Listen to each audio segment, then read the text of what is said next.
여러분 안녕하십니까? 주님의 이름과 평강으로 문안드립니다. 부득이한 사정으로 주일 예배에 참석치 못한 분들과 주님의 복음을 널리 전하기 위해 선교용으로 제작된 영생장로교회 이영걸 목사님의 주일 설교입니다. 이 귀한 하나님의 말씀을 통해 크신 은혜를 체험하시고 힘차고 복된 신앙생활이 되셔서 하나님께 영광 돌리시는 여러분 되시길 바랍니다.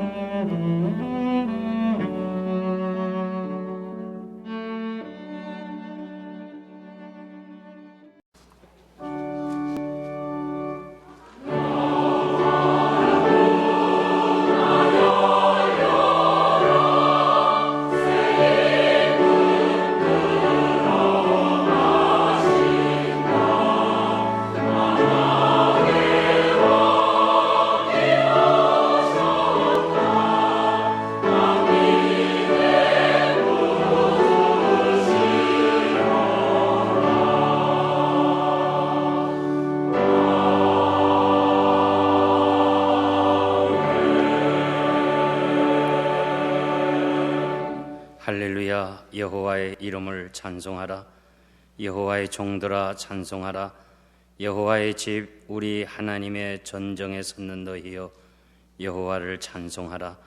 여호와는 선하시며 그 이름이 아름다우니 그 이름을 찬양하라. 거룩하신 하나님 아버지 감사합니다. 저희들 주의 전에 불러주신 거 감사합니다.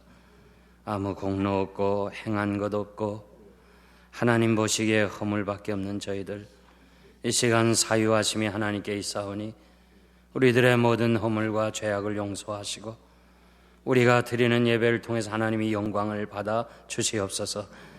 예배 가운데 계신 하나님, 저들 한 심령 있어야 될 것을 허락하시되 육신의 병든 사람들 말씀을 듣는 가운데 치료가 되게 하시고 영적으로 병든 자들 말씀을 듣는 가운데 치료받을 수 있는 아름다운 시간 되게 하여 주옵소서. 하나님이 영광 받으시기를 간절히 바랍니다. 마음은 원하지만 육신의 질고로 이전을 사모하면서도 나오지 못한 사람들도 있습니다. 주님 불쌍히 여겨주시고 저들에게 건강을 주시고 주님 앞에 나와 예배드리도록 은혜를 베풀어 주시옵소서. 우리가 드리는 예배가 오직 하나님께 영광이 되며 우리에게 기쁨과 감사와 결단의 시간 되게 하여 주시옵소서. 예수님의 이름으로 감사하며 기도하옵나이다. 아멘. 사사기 9장 16절 말씀부터 21절까지 봉독하겠습니다. 이제 너희가 아비멜렉을 세워 왕을 삼았으니 너희 행한 것이 과연 진실하고 의로우냐? 이것이 여룻바알과 그 집을 선대함이냐? 이것이 그 행한 대로 그에게 보답함이냐? 우리 아버지가 전에 죽음을 무릅쓰고 너희를 위하여 싸워 미디안의 손에서 너희를 건져내었거늘 너희가 오늘날 일어나서 우리 아버지의 집을 쳐서 그 아들 70인을 한 반석 위에서 죽이고 그 여종의 아들 아비멜렉이 너희 형제가 된다고 그를 세워 세겜 사람의 왕을 삼았도다. 만일 너희가 오늘날 여룻바알과 그 집을 대접한 것이 진실과 의로움이면 너희가 아비멜렉을 인하여 즐길 것이요 아비멜렉도 너희를 인하여 즐기려니와 그렇지 아니하면 아비멜렉에서 불이 나와서 세겜 사람들과 밀로 족속을 살을 것이요 세겜 사람들과 밀로 족속에게서도 불이 나와서 아비멜렉을 살을 것이니라 하고 요담이 그 형제 아비멜렉을 두려워하여 달려 도망하여 부엘로 가서 거기 거하니라. 아멘.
주님은 나의 기쁨이라 이렇게 참 감격해서 부르는데 아멘 화답이 너무 작아요. 여기 대원이 이렇게 찬양대원보다 많은데 우리 모두가 찬양해야 될 걸 대신 이렇게 하기 때문에 우리도 아멘 하고 화답을 해야 됩니다. 한번 아멘. 꼭 찬양이 끝나면 아멘 이렇게 화답해 주시기를 바랍니다. 제 2차 세계대전이 일어나기 전에 프랑스는 독일의 공격에 대비해서 항구적인 방어 질지를 구축하였습니다. 그 방어선은 당시 프랑스 육군 장관이던 앙드레 마지노의 이름을 따서 마지노선이라고 불렀습니다. 이 요새를 10년간 지었습니다. 전차의 침입을 막기 위해서 이중으로 벽을 쌓았고 보병의 그 침입을 막기 위해서 철조망을 쳤고 직경 6m의 콘크리트 벽을 설치했습니다. 탄약고, 작전실, 또 통신시설, 지하 깊숙이 설치했습니다. 난공불락입니다. 요새입니다. 160억 프랑이나 되는 막대한 돈을 투자했습니다. 그런데 막상 2차 대전이 시작되면서 마지노선은 아무 소용없이 무너지고 말았습니다. 1940년 독일이 벨기에와 룩셈부르크를 우회해서 침공하기 때문에 마지노선은 한 번도 써보지 못하고 무너지고 말았습니다. 이것이 무너지고 프랑스가 결국 독일의 손에 들어가면서 그 이후에 사람들은 물러서거나 양보할 수 없는, 허용할 수 없는 경계를 마지노선이라 그렇게 부르게 되었습니다. 우리 성도들에게도 마지노선이 있어야 됩니다. 크리스찬 무엇으로 알겠습니까? 우리의 삶으로 알려줘야 합니다. 양보할 수 없고 절대 나의 기준이 되고 이것만은 내가 철저하게 지키겠다는 신앙의 마지노선이 있어야 합니다. 가서는 안 될 것을 가고 먹고 마셔서는 안 되는 것을 하고 해서는 안 되는 것을 하면 안 됩니다. 그리스도인들이 어떻게 살아야 되느냐? 대단히 중요합니다. 주님은 너희는 세상의 소금이고 빛이다. 다른 말로 말씀드리면 세상을 책임져야 될 말씀을 하고 계십니다. 소금과 빛이 없으면 살아갈 수 없을 정도로 여러분들이 없으면 이 세상이 살아갈 수 없도록, 소금이 없으면 맛이 없고 빛이 없으면 판단이 우리가 할 수 없는 것처럼 예수 믿는 사람이 없이는 세상을 살아갈 수 없을 정도로 우리는 세상을 변화시키는 사람들이 되어야 됩니다. 크리스찬으로서 이 세상에서 최소한 지켜야 될 마지노선이 있어야 됩니다. 아무리 많은 사람들이 다 가고 많은 사람이 즐겨도 내 자신이 양보할 수 없는, 내 자신이 신앙인으로서 할 수 없는 그런 선은 가지고 있어야 됩니다. 오늘 본문 말씀이 바로 이것을 우리들에게 가르쳐주고 있습니다. 기드온의 아들 요담이 유일하게 살아남았습니다. 70명 중 유일하게 한 사람 살았습니다. 때마침 세겜 사람들이 이 그리심 산에 모여서 제사를 드리고 있을 때 요담은 산 꼭대기에 올라가서 외칩니다. 세겜 사람들아, 내 말을 들으라. 이것이 마지막 경고의 말이니까 들어야 된다는 거예요. 왜냐하면 하나님께서는 언제나 남은 자를 통해서, 이 구루토기를 통해서 하나님의 나라를 이루어 가시기 때문에 그렇습니다. 왜 70명을 다 죽이지 아니하시고 한 사람 살려두셨느냐? 하나님이 이 한 사람을 통해서 거룩한 하나님의 영광을 나타내고 하나님의 나라를 이루어 가기 위해서 남겨두신 것입니다. 요담의 경고는 신앙의 마지노선입니다. 심판자로서 하나님이 세웠습니다. 이 말을 듣지 아니하면 소망이 없다는 거예요. 이제 너희가 아비멜렉을 세워 왕을 삼았으니 너의 행한 것이 과연 진실하고 의로우냐? 너희를 위해서 우리 아버지가 싸워서 죽음을 무릅쓰고 미디안의 손에서 구원해 주었는데 아버지의 아들 70명을 다 죽이는 것이 과연 옳으냐? 그 못된 아비멜렉 같은 종의 아들을 세워서 왕으로 삼은 것이 잘했느냐? 두 번이나 의로우냐 진실하냐를 물었습니다. 인간으로는 할 수 없는 일을 한 것에 대해서 책망과 경고를 했습니다. 요담은 하나님께서 살려주신 하나님의 메시지입니다. 그런데 세겜 사람들은 이 심판의 경고를 무시하고 말았습니다. 결국 3년 후에 그 심판대로 이루어진 것을 우리가 볼 수 있습니다. 세겜 사람들은 하나님의 백성으로 할 수 있는 한계를 벗어났습니다. 인간으로서 할 수 없는 일을 하고 말았습니다. 성도는 최소한 할 수 없는 일, 갈 수 없는 것, 볼 수 없는 것은 있어야 합니다. 적어도 여러분만이 지켜야 될 이 신앙의 노선이 있어야 됩니다. 아무리 이해가 되고 아무리 손해가 된다 할지라도 우리가 이 신앙의 경계선만은 지켜야 됩니다. 이 성도의 부르심답게 살아야 됩니다. 오늘 저는 이 요담의 메시지는 우리들에게 신앙의 마지노선이 되어야 됩니다. 적어도 이것만은 양보할 수 없어야 돼요. 적어도 우리가 하나님의 사람으로서 하나님의 자녀로서 세상을 살아가는 우리들이 이것만은 지켜야 된다고 생각하고, 저는 오늘 본문 말씀 통해서 신앙의 마지노선이라고 하는 제목으로 세 가지 말씀을 드리겠습니다. 첫째는 진실하고 의롭게 살아야 합니다. 이제 너희가 아비멜렉을 세워 왕을 삼았으니 너희 행한 것이 진실하고 의로우냐? 이스라엘 백성들이 기드온을 왕으로 세우려고 할 때 기드온은 하나님이 다스려야지, 하나님만이 왕이시지 내가 어떻게 다스려야 되느냐고 그는 거절을 했습니다. 그럼에도 불구하고 세겜 사람들이 기드온이 죽은 후에 이 아비멜렉을 왕으로 세웠습니다. 그 이유는 두 가지입니다. 하나는 자기 이해관계 때문에 그렇습니다. 이익 때문에 그렇습니다. 70명을 섬기는 것보다는 한 사람 섬기는 것이 낫다. 비록 자격이 없지만은 우리가 세금을 내어서 70명을 섬기는 것보다는 한 명 섬기는 것이 낫다는 이해관계 때문에 아비멜렉을 선택했고, 다른 한 가지는 고향 사람이기 때문에, 골육지친이기 때문에 잘못된 것을 알면서도 아비멜렉을 세웠습니다. 사랑하는 성도 여러분, 우리가 세상을 살면서 나의 조그만 이해관계 때문에 혹은 체면과 어떤 관계 때문에 진실하지 못하고 의롭게 살지 못할 때가 한두 번이 아닙니다.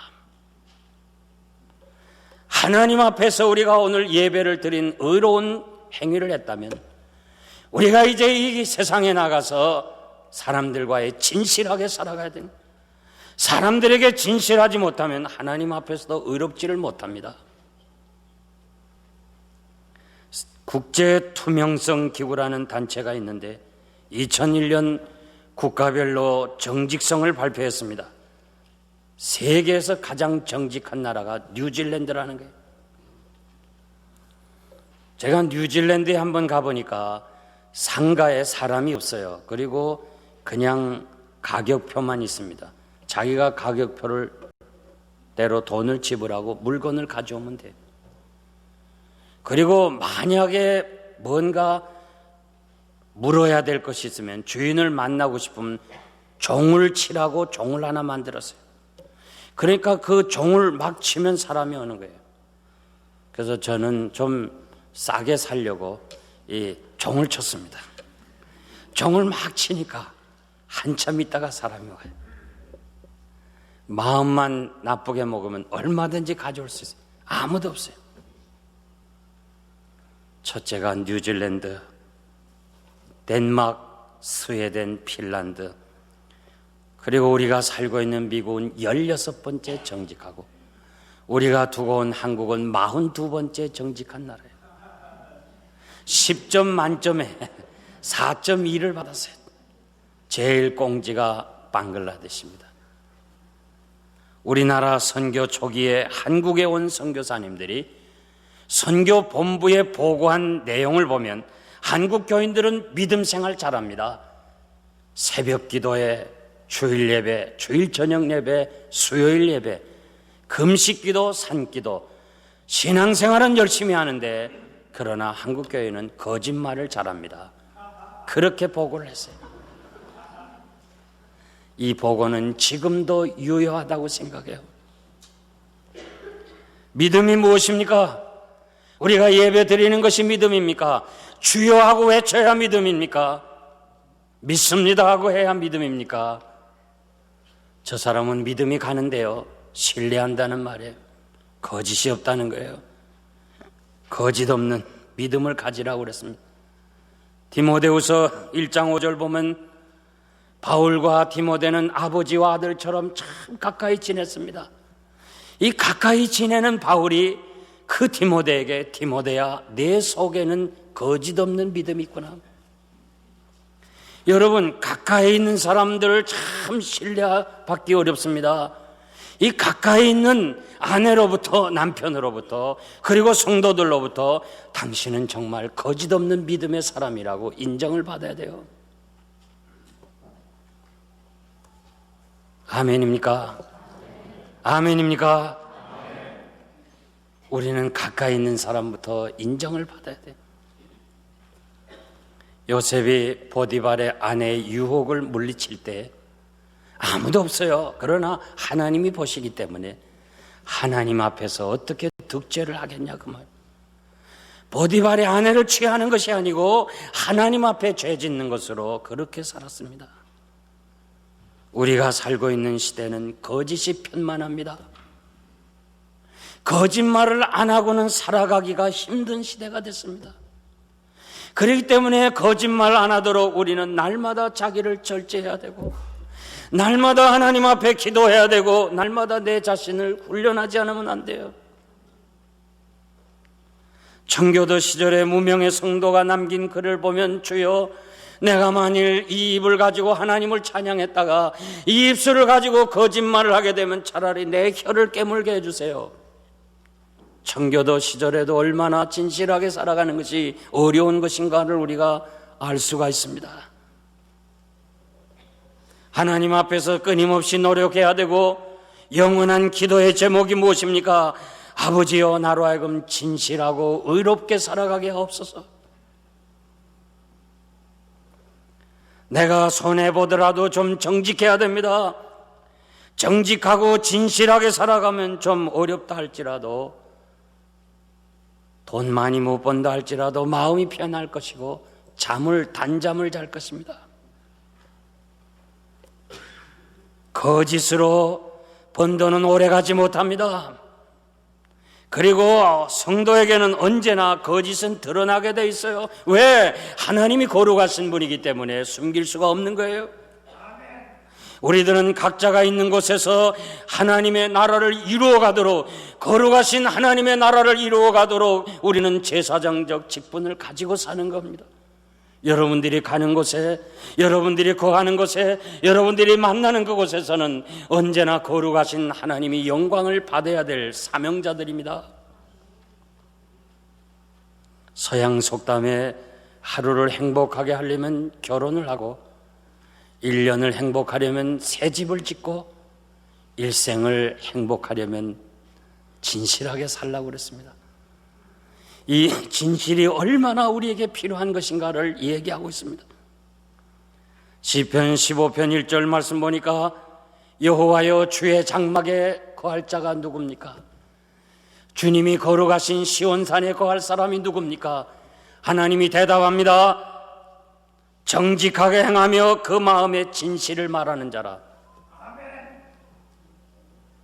우리가 세상에 살면서 여러 가지 어렵습니다. 힘듭니다. 정말 이민 생활이 힘듭니다. 그러나 다른 것은 없다 할지라도, 다른 것은 다 양보한다 할지라도 이 진실만은 우리가 간직해야 됩니다. 이 의롭고 진실한 거, 이거 무너지면 우린 다 무너지는 거예요.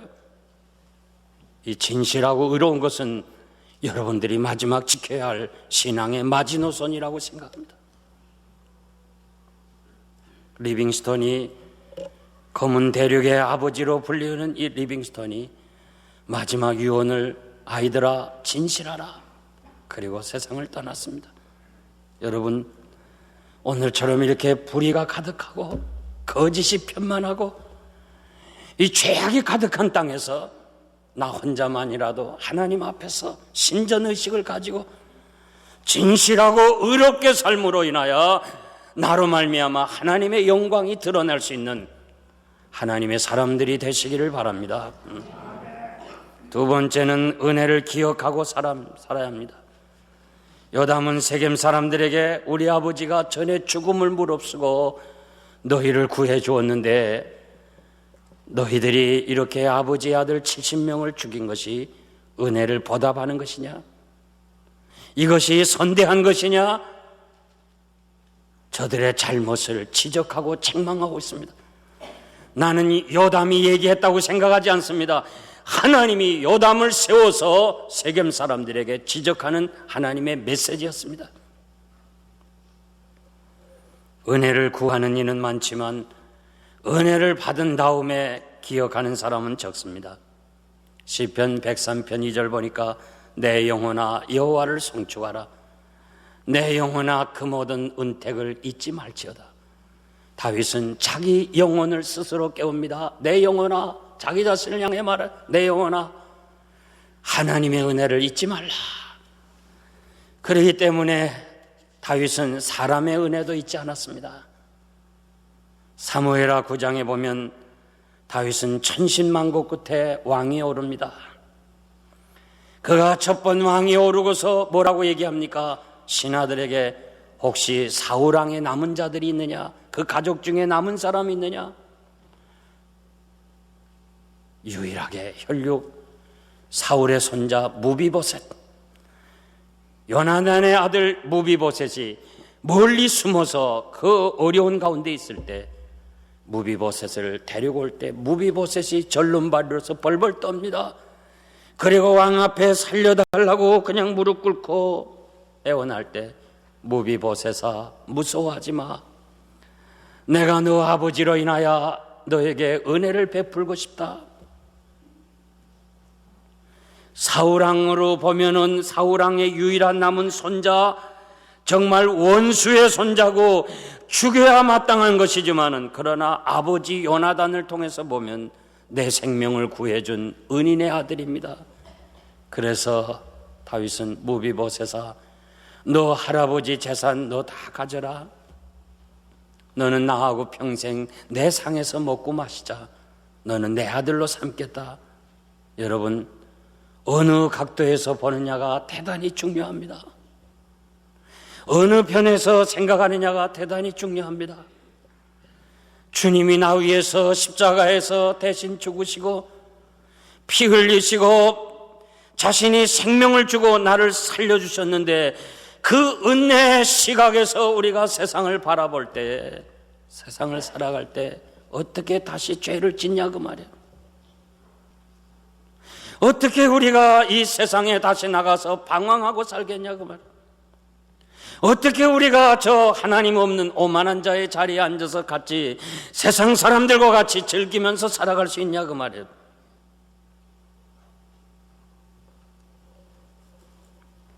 하나님의 은혜를 잊어버린 백성들 향하여 하나님이 탄식하면서 하늘이여 들으라, 땅이여 귀를 기울이라. 여호와께서 말씀하시길 내가 자식을 양육하였거늘 그들이 나를 거역하였도다. 소는 그 임자를 알고 나귀는 주인이 먹여주는 그 구유는 알건만은 이 백성은 나를 알지 못하고 나를 배반했다고 탄식을 했습니다. 여러분, 우리가 배반을 당할 때가 많은데요, 자식한테 배반당하는 거 참 슬프고 슬픈 겁니다. 이제 자기가 컸다고 그렇게 없고 힘들고 이민의 길을 왔는데 그렇게 수고하고 애쓰고 자식 하나만은 어떻게 하든지 좀 성공시키려고 갖은 고생을 다 했는데 얘가 컸다고 이제는 나 몰라 하면서 엄마 아빠에게 대항할 때 얼마나 마음이 괴로워요. 그게 부모의 마음이 얼마나 찢어진 아픔이에요. 하나님께서 우리를 위해서 아들을 주면서 생명 주면서 너는 이제 내 아들이라고 삼았는데, 우리가 하나님이 기뻐하시지 않는 세상길에서 나갈 때, 나 하나님 없다고 생각할 때 얼마나 하나님이 아프시냐고 말이에요. 우리는 미련한 짐승을 가리켜 얘기할 때 소 같다 그럽니다. 그러나 소는 다른 거는 몰라도 다 미련하다 할지라도 주인만은 아는데, 나귀를 우둔한 짐승의 대명사로 생각하는데, 아무리 우둔한 나귀라 할지라도 자기 주인만은 알아보는데, 하나님의 백성들은 하나님을 알지 못한다고 탄식을 했습니다. 사람은 존귀하지만 은혜를 깨닫지 못하면 멸망하는 짐승과 같다고 그랬습니다. 우리 주님이 10사람의 문둥병을 고쳐주시고 한 사람이 감사하다고 보답하여 왔을 때 10명이 다 고침받았는데 9은 어디 갔느냐? 한 사람만 하나님께 영광을 돌리느냐? 이 말씀 보면 하나님은 언제나 우리에게 은혜를 보답해, 그 은혜에 보답하면서 사는 걸 원하시고, 그것이 하나님께 영광을 돌리는 것이고, 그것을 하나님이 기다리고 있다는 것을 우리에게 가르쳐주고 있습니다. 요즘처럼 은혜가 무시되는 때도 없습니다. 보답하는 사람들이 없어요. 여러분들이 지금 여기까지 온 것이 내 힘으로 왔습니까? 저희가 수년 동안 선교사님들을 도와주고 이제 그분이 좀 도움을 많이 받는 것 같아서 이제 다른 사람을 돕기 위해서 더 이상 돕지 않겠습니다 편지를 보내면, 그간에 수년 동안 도와주신 것에 대해서 감사합니다, 그렇게 보답하면서 감사하다는 편지를 오는 사람이 드물어요. 그렇게 도와달라는 편지는 많아도 도와주신 것에 대해서 감사하다고 해답하는 편지는 참 적습니다. 요즘 참 이 영생교회가 소문나기 때문에 그저 전 세계에서 우리 교회 와서 간증도 좀 하겠다, 좀 우리 교회 와서 무슨 찬양을 발표하겠다고 그렇게 연락이 와요. 그러면 제가 참 그것을 들으면서 매우 신중하게 검토해야 되는 것이, 내가 영생교회에서 간증했습니다 하면 그 사람이 크레딧이 올라요. 지금 많은 교회들이 그 사람이 어느 교회에서 했느냐, 이것이 참 중요한 거예요. 그래서 저는 함부로 선택을 잘 못합니다. 이제는 이 한 교회가 아니라 우리 교회를 바라보는 많은 교회가 있기 때문에 그렇습니다. 그래서 제가 듣고서 저희들은 좀 힘듭니다, 다음 기회에 했으면 좋겠습니다, 그러면 전화를 팍 놔버려요. 아유, 여러분 그런 경우 있잖아요. 아직 난 들고 있는데 팍 들면 귀가 아파요. 어쩌면 사람이 그래요. 이 큰 은혜를 잊어버렸기 때문에 사람들의 은혜는 물에 새기고 있어요. 정말 하나님의 그 큰 은혜, 구원받은 은혜, 나 같은 죄인을 대속해 주신 주님의 그 은혜를 잊어버렸기 때문에 우리가 사람의 은혜, 작은 은혜는 그냥 무시해버리고 잊어버린다 그 말이에요.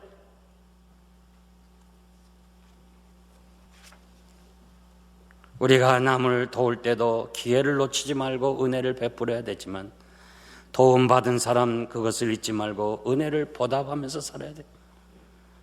내게 주신 모든 은혜를 무엇으로 보답할고, 이러한 심정을 가지고 여러분들이 날마다 살아갈 때 하나님께서 또 다른 은혜를 주실 줄 믿습니다. 왜 하나님께서 이스라엘 백성들에게 절기를 주었습니까? 왜 유월절을 지키라고 그랬고 오순절 장막절을 주었습니까? 그리고 그 절기를 지키라는 이유가 무엇입니까? 최소한 1년에 한 번씩이라도 하나님의 은혜를 잊어버리지 말라고 절기를 지키라고 그랬습니다. 지나온 우리 인생을 뒤돌아볼 때 삶의 모든 분야에서 우리는 무수한 하나님으로부터 신세를 지고 살았습니다. 뿐만 아니라 여러분들이 지금 이 자리에 앉게 된 거 나 홀로 내 힘으로 온 것이 아니라 많은 사람들의 도움을 받고서 우리가 여기에 왔습니다. 내가 지금 오늘 이 시대에 정말 말씀을 전하게 된 것은 우리 귀한 장로님들과 모든 성도님들의 도움으로 나는 여기 서 있는 거예요. 그렇기 때문에 난 날마다 매일 아침마다 기도로 보답하기 위해서 기도하는 거예요. 우리가 아무리 세상이 어지럽고 이렇게 강팍하고 이렇게 정말 사랑이 없는, 사랑이 식어져가는 마지막 시대라 할지라도 여러분들이 마지막으로 지켜야 될 하나님의 은혜는 있어야 된다고 말해요. 우리가 만일 하나님의 은혜를 잊어버린다면, 여러분들이 살아온 생애를 하나님의 도우심을 잊어버린다면, 이 신앙의 마지노선이 무너진다면 우리는 스스로 성도됨을 포기하는 거예요. 그리고 우리는 하나님의 은혜를 더 이상 받을 수 없는 거예요. 아무리 약한 세상이라 할지라도 여러분만이라도 하나님의 은혜를 기억하고, 내가 건강하게 이 자리에 앉은 것은 하나님의 은혜입니다. 내가 여기 있게 된 건 정말 사람들의 도움입니다. 은혜를 잊어버리지 말고 살아서 또 다른 은혜를 체험하는 여러분 되시기를 바랍니다. 마지막 세 번째는 판단을 잘해야 됩니다. 요담이 만일 너희가 행한 것이 잘한 것이냐, 잘했다고 생각하면 아비멜렉과 함께 즐거워하라. 아비멜렉도 너희와 함께 즐거워할 것이고, 만약에 이제라도 판단이 잘못됐으면 아비멜렉을 향하여 대항하고 나오라. 그렇지 않으면 너희가 당할 것이라고 분명하게 판단을 요구하고 있겠습니다. 여러분, 잘못된 줄 알면서도 따라간 일이 한두 번이 아닙니다. 자신의 유익을 위해서, 순간의 기쁨을 위해서 옳고 그름에 판단 없이 따라간 적은 없었습니까? 가만히 교회 안에서도 보면 그것이 비신앙적이고 하나님이 기뻐하시는 일이 아닌데도 알면서도 고향 사람이라는 것 때문에, 무언가 관계가 되기 때문에, 사업상 여러 가지 이유로 인해서 예수와 노를 분명히 하지 못하는 사람이 많습니다. 성도는 예수와 노가 분명해야 됩니다. 하나님의 말씀이라면 어떠한 희생을 지불하도록 예스라고 해야 돼요. 하나님의 말씀이 아니라면 모든 것을 잃어버리고 정말 희생을 감내하면서라도 노라고 할 수 있어야 돼요. 아무리 친구가 좋고 아무리 정말 모든 것이 편리하다 할지라도 그 자리가 하나님이 원하시지 않는 자라면 일어서야 돼요. 이것이 바로 신앙의 마지노선입니다.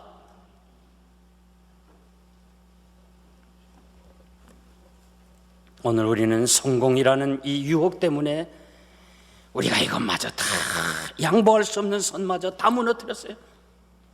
결국 남는 것은 타락의 길밖에 없습니다. 판단을 잘해야 됩니다. 왕이 종에게 물고기를 사오라고 부탁을 했습니다. 처음에 살 때는 싱싱했는데 운반하는 과정에서 막상 왕 앞에 가져오니까 그 생선이 다 썩었습니다. 왕이 화가 나서 세 가지 벌칙을 내립니다. 이 중에 하나를 택하라는 거예요. 네가 이 썩은 고기를 먹든지, 아니면 곤장 100대를 맞든지, 아니면 네가 돈을 다 지불하라. 이 사람이 가만히 생각해 보니까 곤장 맞는 것도 아프고 특별히 돈으로 변상하는 건 너무 할 수 없는 귀한 것이기 때문에 먹기로 작정했어요. 그래서 생선 썩은 거 한두 마리 먹을 수 있지만은 계속 몇 마리 먹으니까 속이 그냥 구역질이 나서 다 뱉어버렸어요. 그래서 할 수 없이 매를 맞겠다고 그랬어요. 그래서 돈 내기 싫으니까 매를 맞는데 곤장을 50대쯤 맞고서 너무너무 아파가지고 아이고 그냥 내가 돈 주고 사겠습니다. 돈 내겠습니다. 아직 무엇인지 모르는 사람이 내가 여러분, 이 얘기는 제 얘기가 아니고 우화가 아니고 탈무드의 이야기입니다. 지혜롭게 살아가라는 얘기입니다. 우리는 지혜롭게 판단해야 돼. 먼저 판단해야 돼. 하나님이 기뻐하시는 일인가? 하나님이 원하시는 일인가? 판단할 수 있어야 됩니다. 어리석은 자들은 어리석음을 좋아하고 거만한 자들은 거만을 기뻐하고 미련한 자들은 지식을 미워하는 것을 어느 때까지 할 것이냐. 하나님은 판단하시되 정직하게 하시고 공정하게 하시고 공의롭게 하시고 편벽되게 하지 않으신다고 그랬습니다. 신명기 16장 19절 말씀 보면 너는 굽게 판단하지 말고 사람을 외모로 판단하지 말고 뇌물을 받고 판단하지 말고 너희는 공의만 쫓아가라. 그리하면 하나님이 주신 땅에서 내가 땅을 유업으로 받을 것이라. 믿습니까? 우리 공의만 쫓아갑시다. 하나님이 기뻐하시는 것만 합시다. 반드시 하나님이 여러분을 축복해 주실 줄 믿습니다.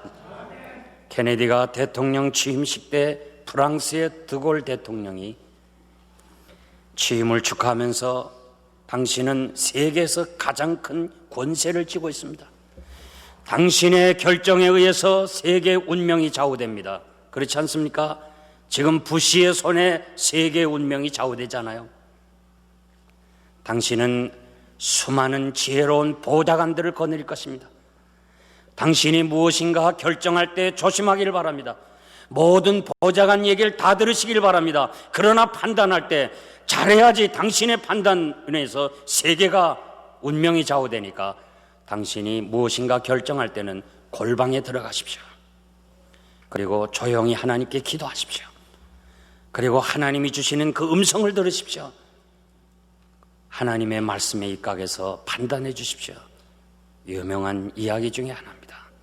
여러분, 우리가 이 약한 세상에서, 이 물질 만능주의 세상에서 무엇인가 선택할 때 이해관계라든지 혹은 논리적이라든지 혹은 수학적으로 통계적으로 경험적으로 판단할 것이 아니라 하나님의 말씀은 어떤 것인가?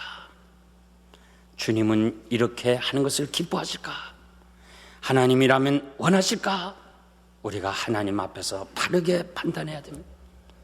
정말 여러분의 판단과 결정과 선택은 하나님 앞에서나 사람 앞에서나 내 신앙 양심 앞에 부끄러움 없어야 됩니다. 그래서 주어진 시간 정말 순간순간마다 하나님 앞에서 우리 자신을 드리는 하나님의 사람들이 되시기를 바랍니다. 결론적으로 말씀드리겠습니다. 폴란드의 피아노 연주가며 작곡가며 정치가로 유명한 파데레프스키가 미국을 방문했을 때 그는 보스턴 기차역에서 기차를 기다리고 있었습니다. 때마침 구두 닦는 소년이 남루한 옷을 입고 얼굴에 구두 약칠을 하고 구두를 닦으라 할 때 이분은 얘야, 내 구두를 닦는 것보다는 내 얼굴을 먼저 닦는 게 좋겠다. 내가 만일 얼굴을 닦고 오면 내가 이 돈을 주겠다, 구두 닦는 값을 주겠다 그럴 때 이 아이가 얼른 변소에 가서 얼굴을 세면하고 왔습니다.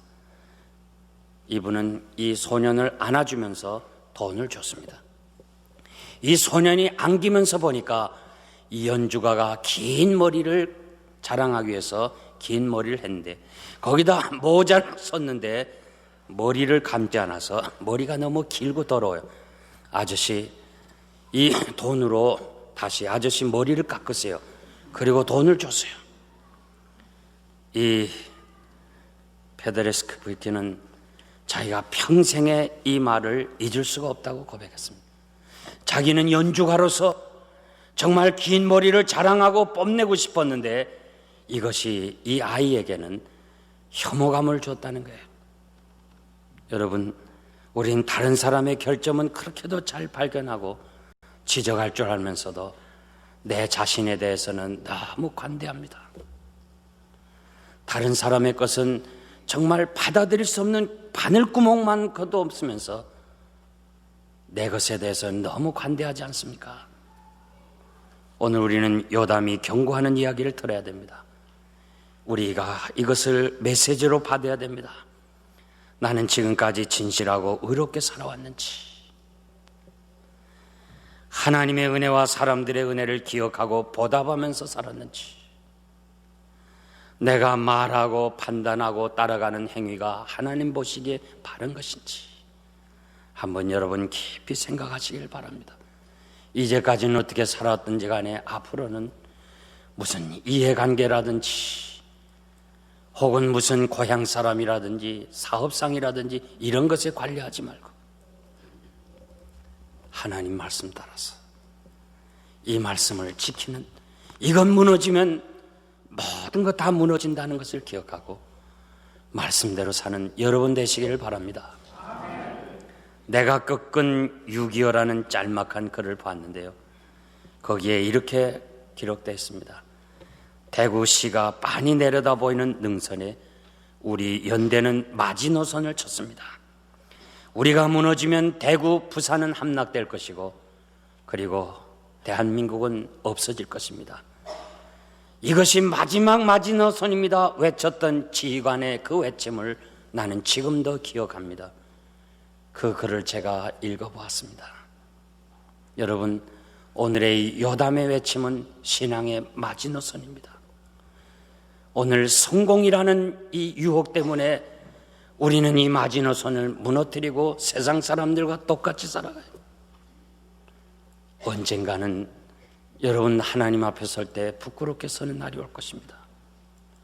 오늘 많은 교회들 보면 어떻게 하든지 사람들만 많이 모으기 위해서 교회 지도자들이 적어도 교회가 그렇게 해서는 안 된다는 것을 알면서도 하나님 앞에 예배드리는 건지 사람들이 즐거워하는 건지 모르는 이런 정말 어려운 때에 여러분, 그리고 이 교회가 주님 오시는 그날까지 하나님의 말씀 위에 든든히 서서 하나님께 영광을 돌리는 아름다운 교회, 아름다운 성도가 되시기를 바랍니다. 기도하겠습니다. 하나님 아버지, 감사합니다. 오늘 앞을 보나 뒤를 보나 사방을 살펴보아도 진실로 하나님의 말씀대로 사는 사람이 적습니다. 오늘 요담을 살려주시고 요담을 통해서 우리에게 주신 이 귀한 메시지, 과연 내가 진실하고 의로우냐, 이 말씀 우리가 한번 깊이 생각하고 나의 지나온 세월 동안 살아온 것이 진실하고 의로웠는지, 우리는 성공이라는 것 때문에 좀 더 많은 것을 소유하려고 얼마나 거짓말을 많이 했는지 우리들의 잘못을 회개합니다. 아버지 하나님, 우리가 하나님의 주신 큰 은혜를 잊어버렸기 때문에 사람들의 은혜를 잊어버리고 살 때가 너무 많습니다. 나 여기 서게 된 거, 앉게 된 거 하나님의 은혜요. 그리고 사람들의 도움으로 여기에 왔는데도 우리는 그 은혜를 잊어버리고 살 때가 너무 많습니다. 보답하지 못하고 오히려 더 나쁜 일을 많이 했습니다. 아버지, 이 은혜만은 잊어버리지 않도록 이 은혜가 나의 신앙의 마지노선이 되게 하소서. 이거 잃어버리면 나 다 잃어버리는 것을 알고 어떻게 하든지 하나님의 은혜만은 잊어버리지 않고 나 위하여 십자가에 죽으신 주님을 바라보면서, 주님이 죄 때문에 죽으셨는데 내가 어떻게 다시 죄를 짓겠는가, 이 신앙 지키면서 살게 하여 주옵소서. 우리는 판단하기 쉽고 우리의 경험이나 통계나 혹은 세상 사람들의 모든 그 관계 속에서 하나님이 원하시지 않는 것을 선택하고 나갈 때가 너무 많습니다. 이제부터 우리는 하나님 말씀 편에서 바르게 선택하고 바르게 살아가는 저희들이 되게 하여 주옵소서. 오늘 밤이라도 오라 하면 우리는 가야 할 것이고, 참으로 오늘 우리가 이렇게 건강했다 할지라도 하나님이 너 누구라 하면 병원에 가야 될 연약한 인간들, 인간의 방법으로 살면 실패라는 거 알면서도 하나님 방법을 무시했던 지난날을 용서해 주옵소서. 아버지여, 우리가 모든 것을 잃어버리고 회개하는 사람들 우리 주변에 많이 보면서 우리 자신이 오늘 철저하게 깨닫고 하나님 앞에서 바르게 살아가는 성도들 되게 하여 주시옵소서. 예수님의 이름으로 감사하며 기도하옵나이다. 아멘.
거룩하신 하나님 아버지 감사합니다.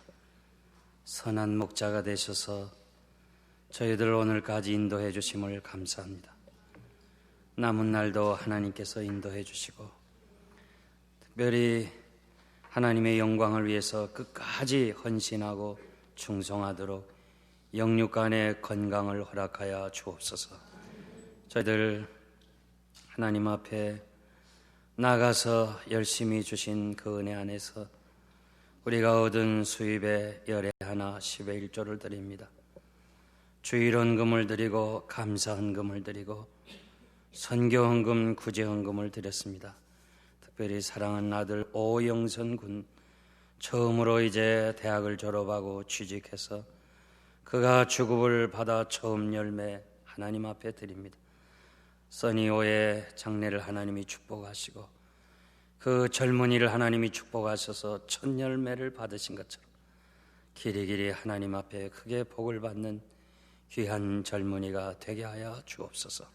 이 물질이 하나님의 영광만 위에 세워지기를 소원합니다.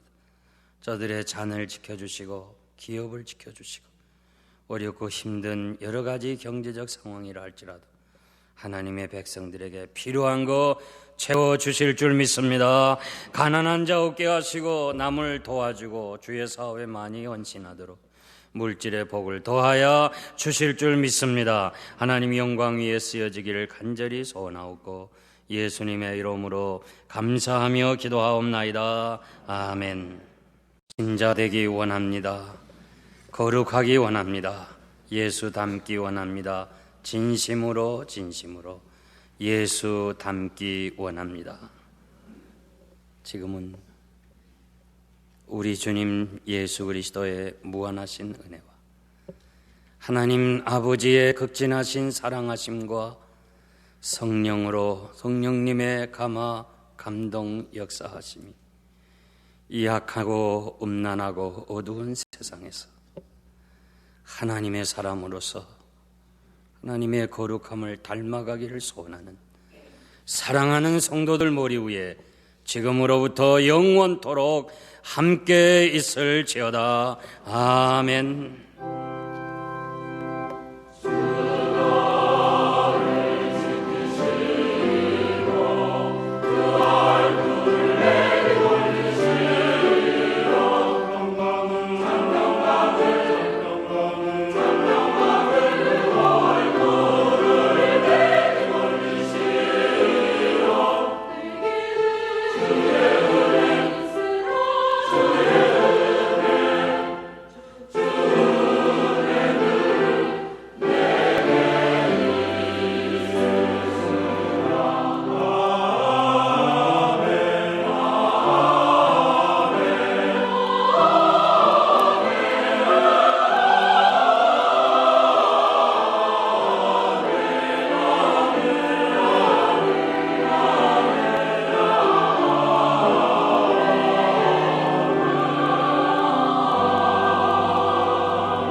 저희 영생장로교회는 706 위트머 로드, 호샴, 펜실베니아에 위치하고 있으며 매 주일 예배는 1부 오전 8시, 2부 오전 10시, 3부 12시에 드리고 있으며 오후 3시에는 찬양 예배를 드리고 있습니다. 그리고 우리 2세들을 위한 영어 예배를 오전 9시에 드리고 있습니다. 성경 말씀을 통한 거룩한 신앙인격으로서의 변화를 위해서 주일은 물론 수요 예배를 오후 8시에 드리고 있으며 금요 기도회는 오후 8시에 모이고 있습니다. 저희 영생장로교회에 대한 자세한 문의사항은 전화 215-542-0288, 지역번호 215에 542국에 288번입니다. 그럼 하나님의 큰 축복과 은혜가 여러분의 삶에 항상 동행하시길 기원합니다. 안녕히 계십시오.